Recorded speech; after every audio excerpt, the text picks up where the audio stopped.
Hello and welcome to your daily dose of Satoshi's news. Today's date is Monday, the 1st of April 2024, the year of 1 million transactions per second or more. That is no joke. Take custody of your digital assets today at rockwallet.com, including Bitcoin SV, the original protocol and genuine Bitcoin. Right, let's get into it. So let's start off with a little bit of 365 days of Bitcoin history. I know I've missed out on the last few days. I think the last one I did was about March 27th.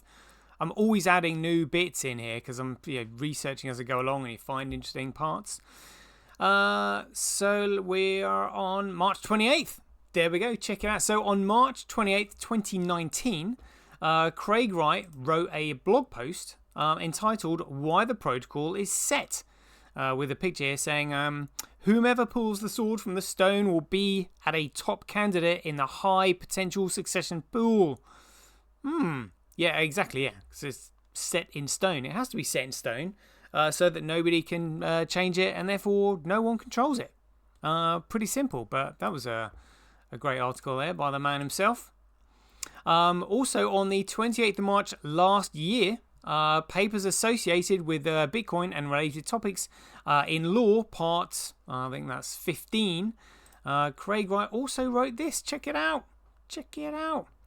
So that was on the 28th of March, a year ago. On the 29th of March, 2013, there was a post saying, "On this day in Bitcoin history, March 29th, 2013, Bitcoin breaks $100. Bitcoin exploded onto the scene when it smashed through the $100 barrier for the first time on March 29th, 2013. A monumental day in crypto history that showcased the incredible potential of BTC." And again, that was from this clip here. Quite liking that image. Might use that as a screenshot. Who knows? Who knows? Loving that. Also on March 29th, this was 2019, so slightly moving on a few years. Craig Wright wrote another article here saying, "Locked transactions for planning. Let's imagine that Bob wants to ensure that his wealth can go to his children even if something happens. Bob has 50 Bitcoin that he has allocated for his children's college fund. Alice, his daughter, will turn 18 and go to university in 10 years' time. He wants to ensure that nothing can stop it. He cannot be pressured into spending money that he has put aside for her. And if anything occurs, she will be safe and secure. Bob is in a risky business and knows that he has put everything into a company that could end up in liquidation. And Bob is guaranteed some of the accounts, meaning that he could be bankrupt if things don't go as well as he hopes." You know, it's all about locking there and using smart contracts. And lock time. Brilliant. The power of Bitcoin. Loving that. Loving that. And then on the 30th of March, I had an article here in Textbook. So check this out. So on the 30th of March 2021, there's a title here saying, "PayPal now allows US users to check out with crypto. A Bitcoin, that's BTC, Litecoin, Ethereum, are Bitcoin and Bitcoin Cash are accepted." So check that out. Another monumental moment in Bitcoin history. And also on the 30th of March 2022, Netflix released a documentary called "Trust No One: The Hunt for the Crypto King." Check it out. And there was a trailer link to it there.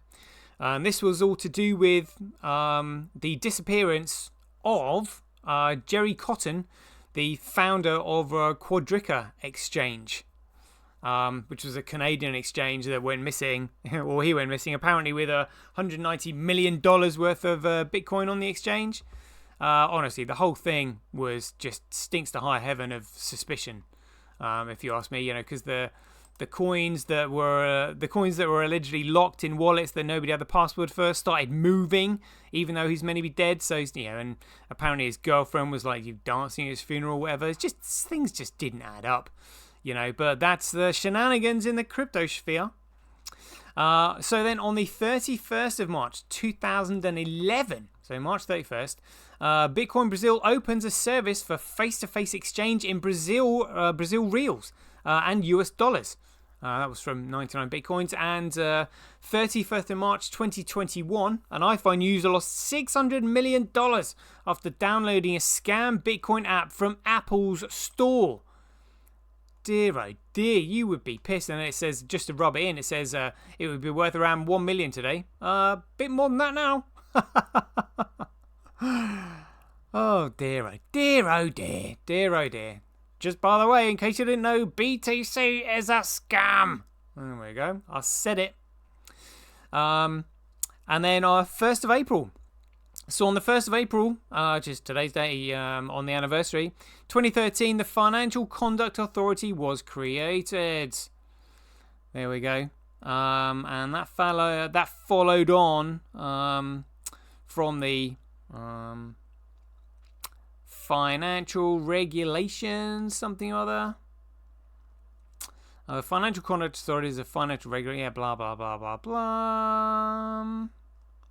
Oh, it's structured as a company, limited by guarantee. That's outrageous. So the FCA is a company.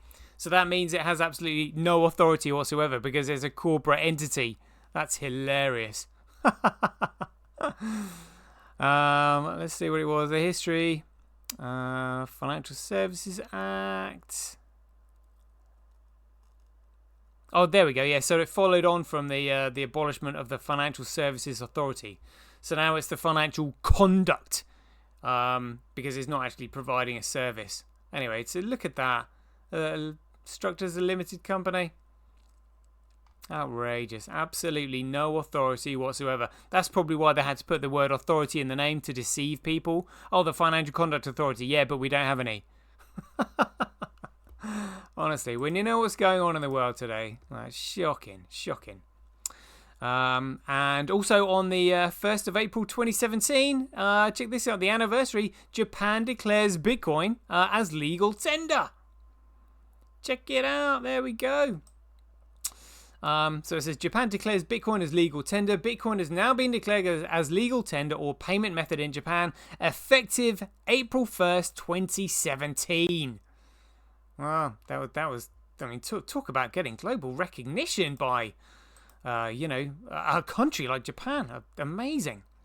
And also on the 1st of April 2020, Binance acquired CoinMarketCap for $400 million. I mean, that is crazy. These days, things are in crypto. You're talking billions of dollars that people have made. I mean, literally, these sites are being sold for more than Premiership football teams these days. It's absolutely insane how much money this crypto market has created. Like, jeepers. But here we go. They have the users. Binance CEO explains why he bought CoinMarketCap.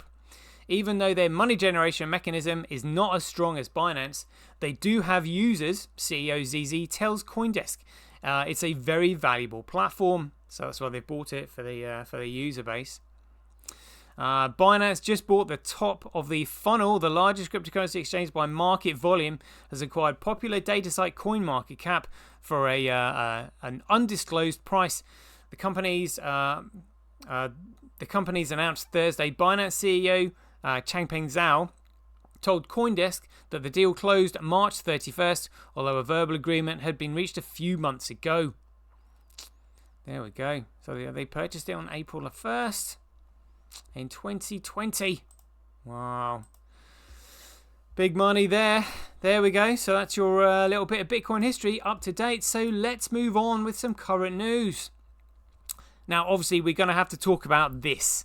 It says UK court freezes $7.6 million, it was about £6 million, of Craig Wright assets. Like, what the F, really? So let's see what this article says.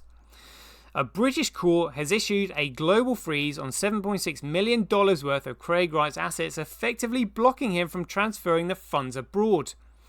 Okay, so first of all, I need to explain this to you. The High Court that Craig was in was a court of equity. It is a court of contract. There is no criminals. There is no criminal element in this court case whatsoever. And even if somebody was established as a criminal case would then have to proceed in order to convict the criminal of committing the crime. The High Court has got absolutely no authority whatsoever to freeze anything of anybody because no crime has been committed.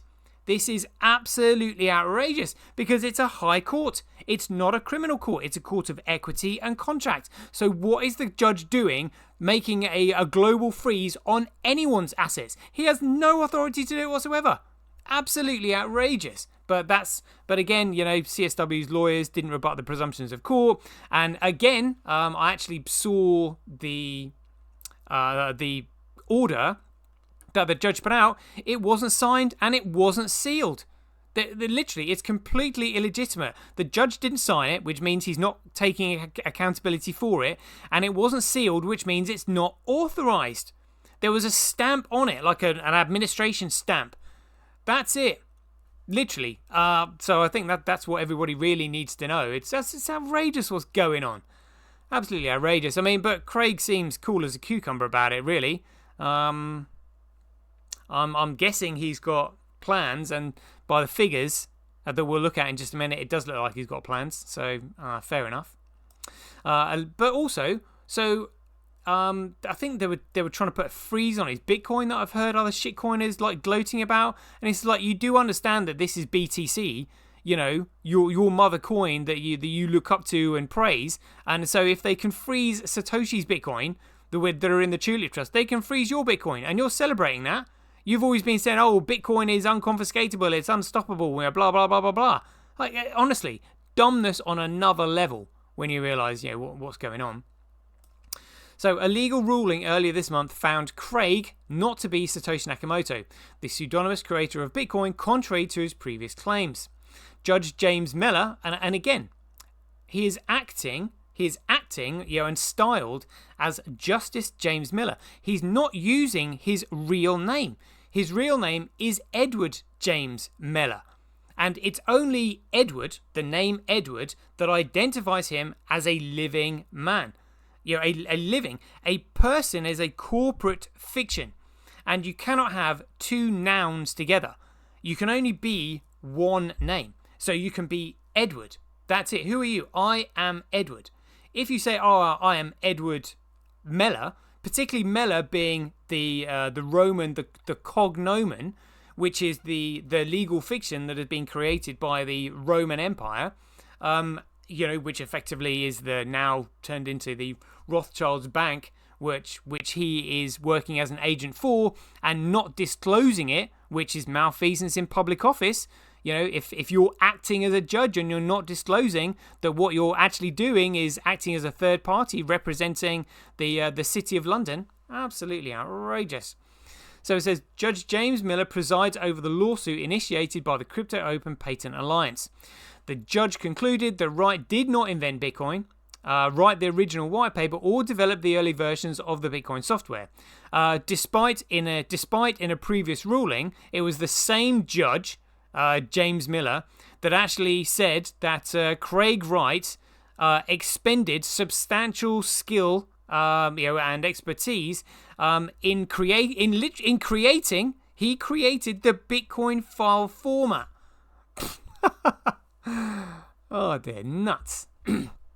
Subsequently, Wright informed the UK's Companies House about the transfer of shares of his company, RCJBR Holdings, to De Morgan, a Singapore-based entity.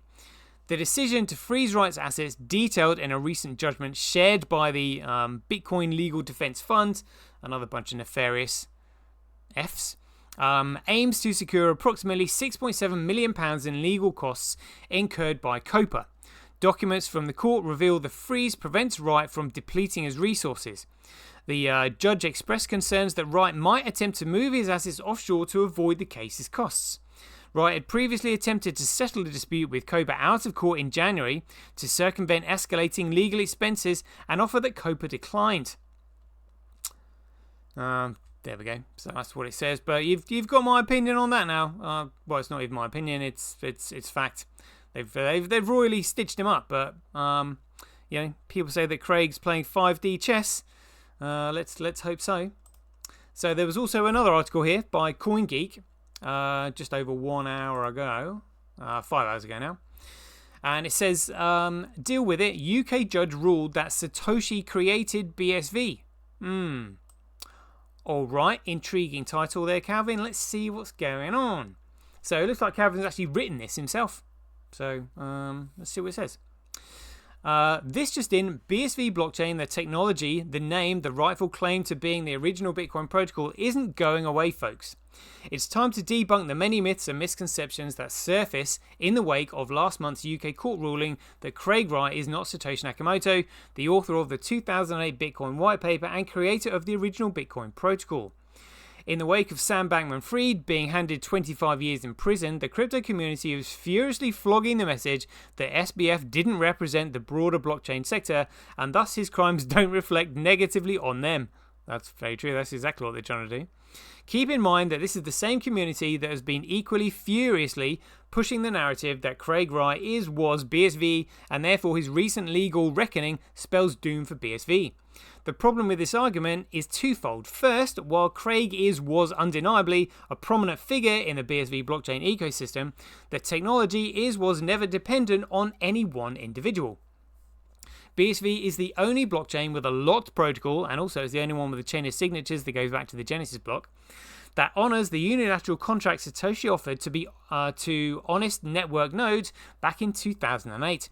This commitment is enforced by a Swiss non-profit, the board of which Craig was never a member, so it's hard to see where Craig's absence from the scene creates some unfillable vacuum that would irrevocably derail BSV's progress.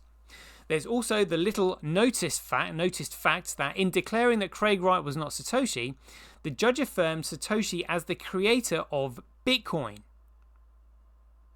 Alright. As BSV is the only protocol that remains true to Satoshi's original vision, as described in the white paper, and the only protocol that can trace an unaltered path all the way back to the Genesis block, then the judge effectively ruled that Satoshi created BSV. Yeah. Fairly good point. Think about it, there is now legal language on the books stating that Satoshi, not Craig, created BSV. The court ruling may have been personally devastating for Craig, but it's business as usual for BSV. BSV stands for Bitcoin Satoshi Vision, not Bitcoin Craig Vision. So anyone expecting some kind of rebrand is missing the forest from the trees here. Large parts of Satoshi's story may remain unknown forever, but his legacy lives on in the here and now in the form of BSV. It was the best technology going before the trial, and nothing about the verdict has altered that fact. That's very true. Thanks to the new Terranode scaling solution, only BSV has the bandwidth to handle the volume of transactions that Web3 applications will demand. Only BSV is equipped to handle the rapacious data processing needed for enterprises and governments, and only BSV offers an antidote to the crypto crowd's well-documented aversion to any rules or laws that might negatively impact token values.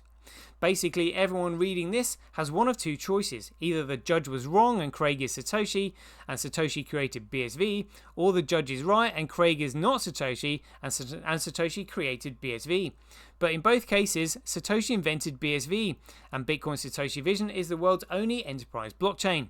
The original protocol on the original chain from the original Genesis block. Long live your personal Satoshi. Those in the glass houses. The second problem with the anti-Craig crowd, SBF doesn't represent us message, is that SBF is hardly an outlier. I mean, the parade of crypto crooks facing criminal or civil charges based on their pump and dump and worse exploits would take hours to pass your house. Most of those not already in custody are on the is that lam? Hiding from the countless retail customers who collectively lost billions of dollars as a result of these crimes. Craig has never been accused of those sorts of predatory antics. Craig made no pitches to invest in can't-lose projects, guaranteeing high rates of yield for some ill-defined source. Craig didn't steal customers' cash to make wild bets on illiquid shitcoins. Craig never helped pig butchers launder money or facilitate terrorist financing. And yet it's Craig who is supposedly sullying blockchain's good name. You can't make it up. Yeah, very good point. This is quite a well-written article here by Calvin. Craig's critics have been reduced to claiming that individuals who converted other tokens to BSV based on Craig's predictions for how the blockchain would develop may have missed out on larger gains had they chosen to keep their original tokens. This view conveniently ignores the unprecedented and anti-competitive delisting of BSV from exchanges, as well as the equally unprecedented social media campaign to denegate BSV and minimize its future adoption. If anyone put an artificial cap on BSV's fair value, it wasn't Craig. These pressure tactics have also been cited as contributing to the decision by some key witnesses to Craig's early Bitcoin involvement not to testify on his behalf at trial.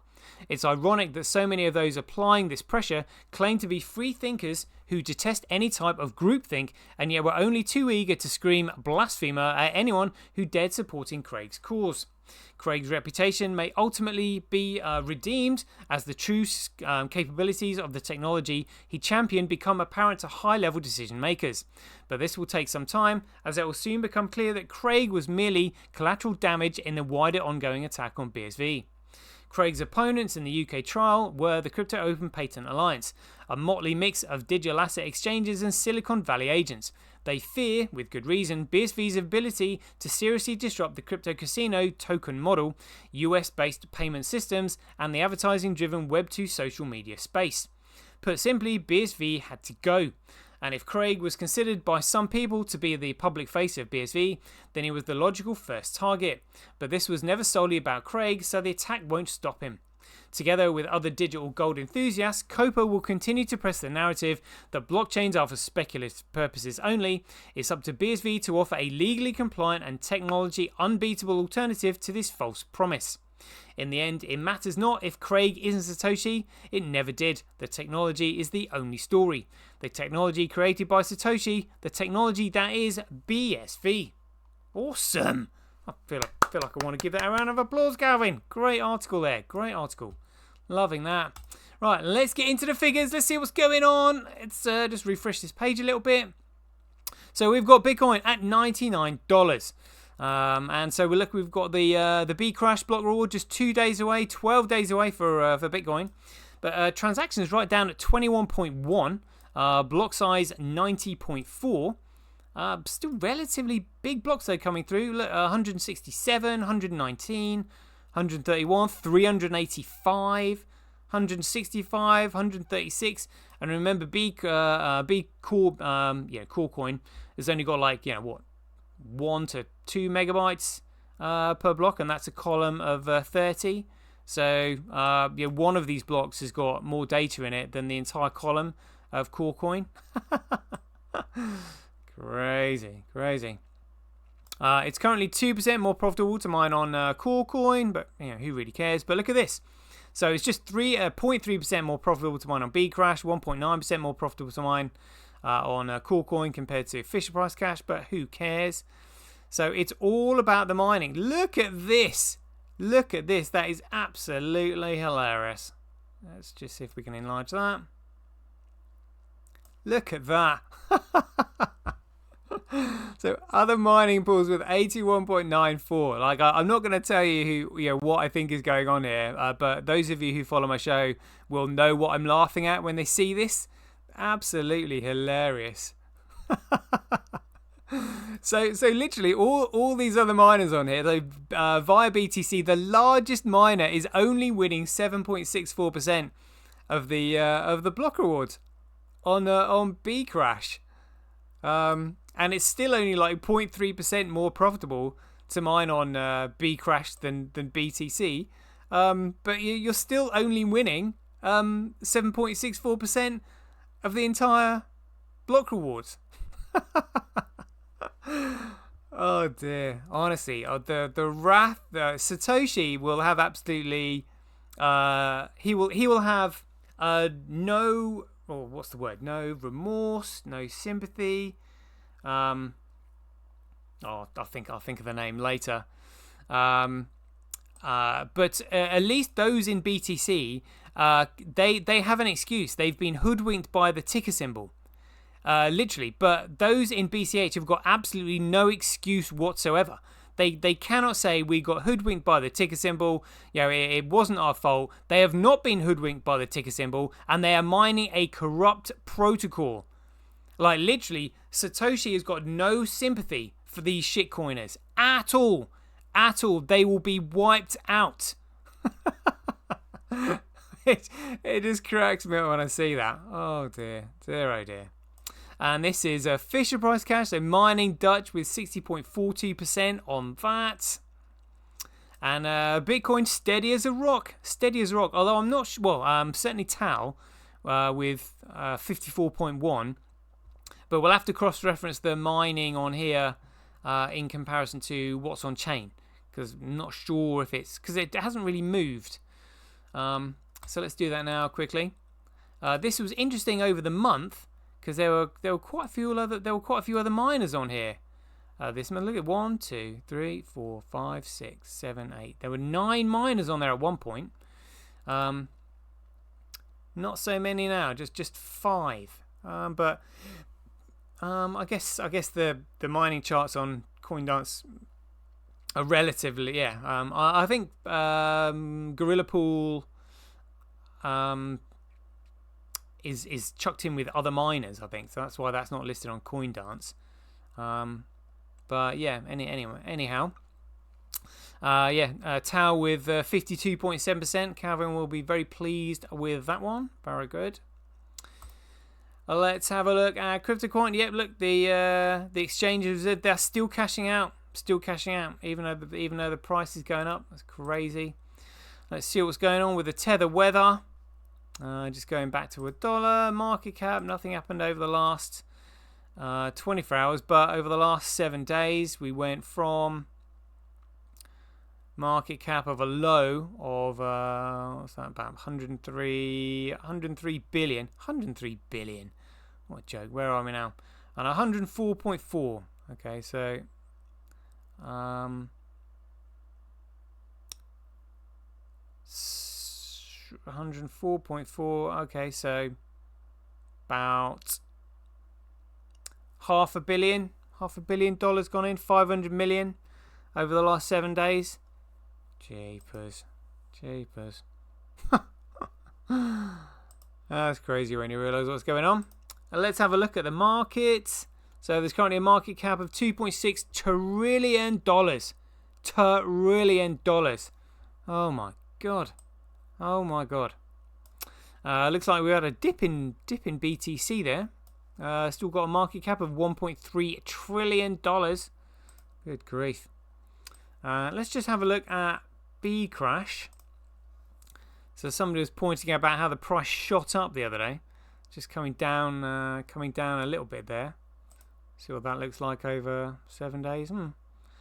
It's going up and up and up, and then dipped down a bit. Alright, market cap 12 billion. But let's have a look at Bitcoin. Here we go. Right, there we go. Up at number 60, $96 here. So what happened in the last 24 hours? That kind of like had a rocket as well, and then it's back down to where it was. Asks have gone up, so $2.8 million worth of BSV available globally. Market cap almost reaching 2 billion. Very good. The volume is on OKX and Gate.io. Let's have a look at liquidity. Hit BTC.